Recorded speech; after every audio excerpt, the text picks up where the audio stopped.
Okay, so what we're going to talk about, as I said earlier, is the pack and the definition of the pack and the engagement zone.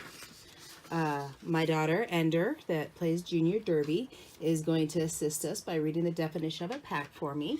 The largest group of inbounds blockers skating or standing in proximity within 10 feet, containing members from both teams.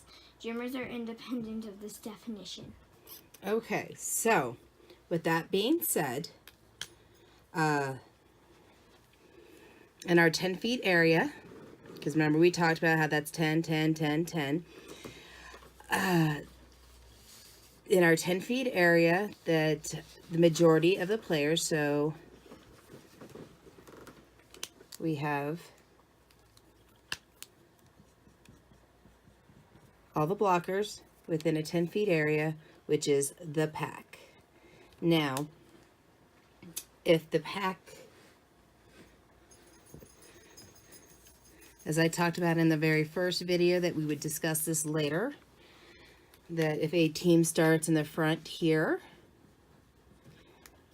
the other team that's back here either has to start up here where they're still within that 10 feet, or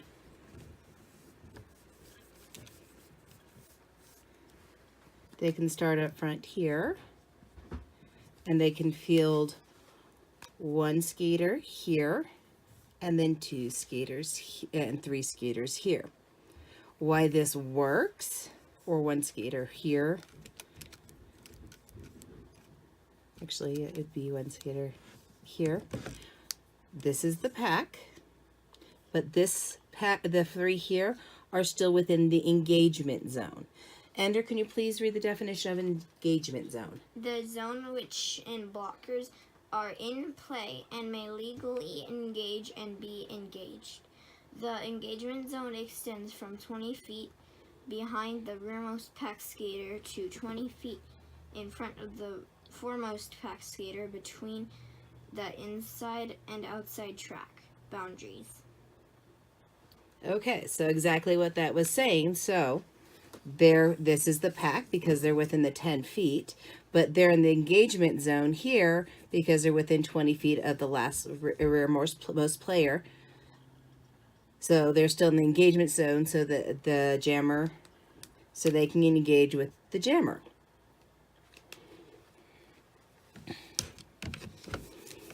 So that's a brief explanation of engagement zone versus the pack. Other things that you have is a split pack, which would be the same amount of players on the opposite team. Yep. Gotta get my colors right. Okay, this would be considered a split pack because they're not within 10 feet of each other. Now, it would be a bridge pack. They would be fine if for some reason, let's say we have an orange here, so they're bridging within 10 feet here, so theoretically the pack is here. They have up to 20 feet from this point here, 10, 20, to engage the jammer. But that's only if they didn't have a skater here. Now, if they have a skater here in the 3-pack and she's there, again, the pack would actually be here, not back here. And these skaters would have to sprint forward and she could go forward also. So the biggest thing on engagement zone is pretty much being aware of where everybody's at, where your team members are versus their team members are, how many team members. It's a very confusing sport because you have offense and defense going on, total awareness of what's going on. Generally speaking, how they make it last longer is, say this team is here And as the engagement works is bridging is what we refer to it as. So this team, the next other team would be, say the jammer's on them and pushing as far as they want it to. There'd be a 10, 10, 10, and 10. Or you can do 10, 10, and two skaters on the skater at 20. Now, once they pass this and they're still engaged with the jammer, past that 20 feet, say they hit here, and they're still hitting the jammer right here, they would be they'd get a penalty for hitting out of play.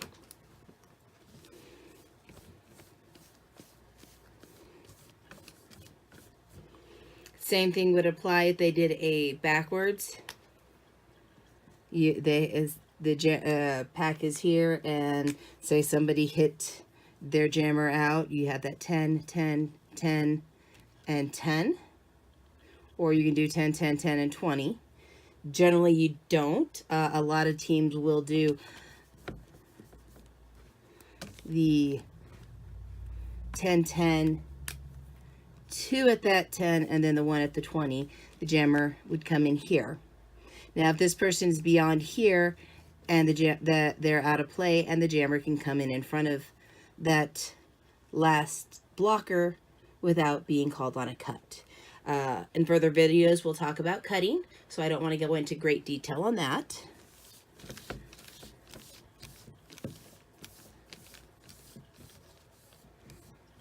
So hopefully we all understand out of all of this that a pack, as we're going to redefine one more time, is a pack of the same, the majority of skaters. So again, you have somebody in the penalty box.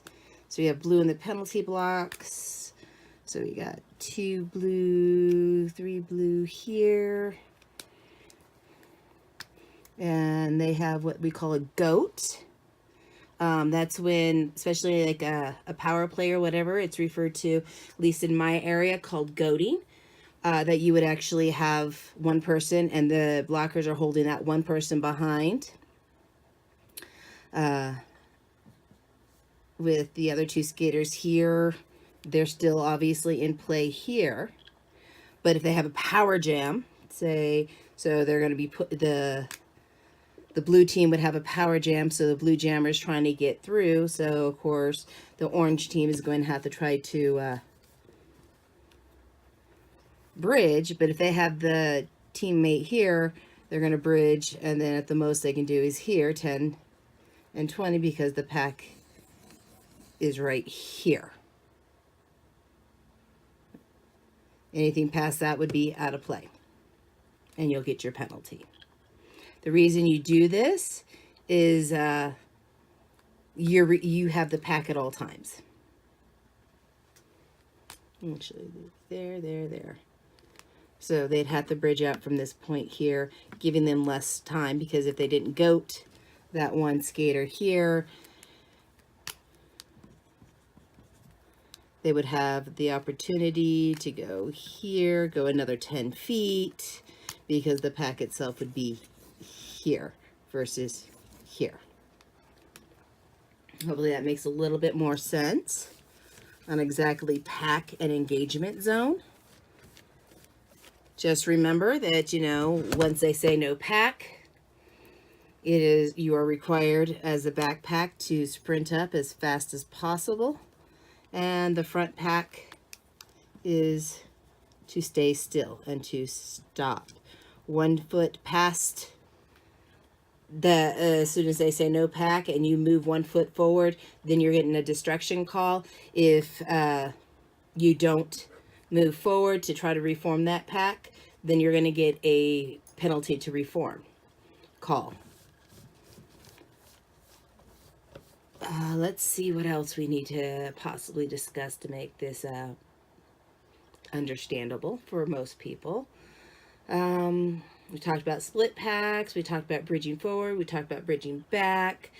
Oh, one last thing I wanted to bring up was you'll see, especially on a power play on a lot of places, is on strategy-wise, where